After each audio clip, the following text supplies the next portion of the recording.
been over 5 years since I started this journey with my first transplant. And over time this channel became, like a diary of sorts. And when I'm looking back, I realized how much my perspective has actually changed. The questions I had in the beginning, they're so different from the truths that I understand now. And today is not just about showing the results. It's about sharing the wisdom and knowledge that I've acquired that only comes from living with the results long term. I've put it all down to the 4 most important lessons that I have learned, the things that I truly wish I could go back and tell myself. The first truth is that ugly duckling face is, real and normal, and the doubts about it are quite normal as well. This period is happening, between month 1 and month 3, and I wish I go back and, prepare myself for how emotionally difficult the ugly duckling face really is. It's that time when you have started shedding your transplanted hairs and your head still, healing, it looks red, and quite generally, you're more likely not gonna look worse than before you started with a hair transplant. And I remember looking in the mirror and having this real moment of panic, thinking to myself, have I done a huge mistake?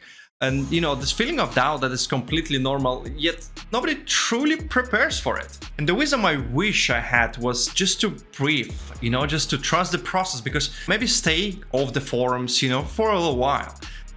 The growth does come. Second truth is your donor area is a finite bank account. It is the most important and strategic lesson I have learned. You must treat your donor area like a finite bank account. You only have a certain amount of grafts you can ever use in your entire lifetime. And once they're spent, they're gone forever. When you're just starting, the temptation is just to use as many grafts as possible and to get as dense result as possible. Right now, it's a real thing, but a wise patient and a wise surgeon think in terms of decades. You only spend what you absolutely need for a great natural result, because you must have some of them, of that capital in the reserve should you need it, in the next 10 to 20 years. Protecting your donor isn't just a detail, it is the ultimate long-term strategy. And look, I've been there. It's a real temptation to get as many grafts as possible, because I would like to enjoy my hair while I'm 20 or 30, and when I'm 40 or 50, I wouldn't care about the hair. Trust me, it couldn't be further from the truth. People getting transplants when they are 60. Just think about it. Why?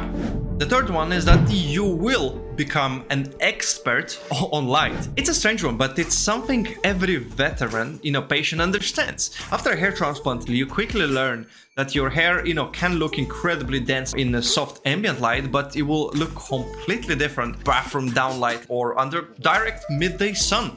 In the beginning, this can, cause a lot of anxiety, but the lesson isn't to fear, the light, it's to understand it. The wisdom is gaining the confidence that comes from knowing that your hair transplant looks solid and natural in all conditions, even if the perceived density changes. It's about accepting the reality that the hair transplants are just illusion of density. And I know you might think, look, I've seen this, case or that, picture online and looks incredibly dense. Remember one thing, all people, all doctors, clinics, when they're posting their results online, everyone is going to be using the best possible, angles, light condition and everything to make the result appear as best as possible. Why patients will do this? Nobody wants to present themselves in a worst possible way, right? Everyone wants to present themselves in the best possible way, including hair, especially after they had a hair transplant. So don't 100% trust what you see online. The fourth truth is about freedom you regain. Every decision I made about my hair was defensive. The haircuts, the products, the way I styled it, it was all designed to hide my hair loss. A successful hair transplant completely flips that. You choose a hairstyle because you genuinely like it and not because it provides the best coverage. Currently, I have my hair, pretty short. For a personal experiment that I'm gonna be sharing quite soon on the channel. But the very fact that I can choose to do this is the entire point. That the freedom of choice is an incredible feeling. And lastly, the real goal is to actually forget about your hair. The peace of mind that when you go about your day or your week, you don't think about your hair once. It's just your hair again. You've done the work, you've trusted the process, and now you're free to just live your life. I'm gonna be honest, there are times when I'm going, through my life for like weeks or even months without a single thought about my hair. And it speaks volumes because I really don't care the weight style sometimes, because I know in any way, shape or form, I just look normal.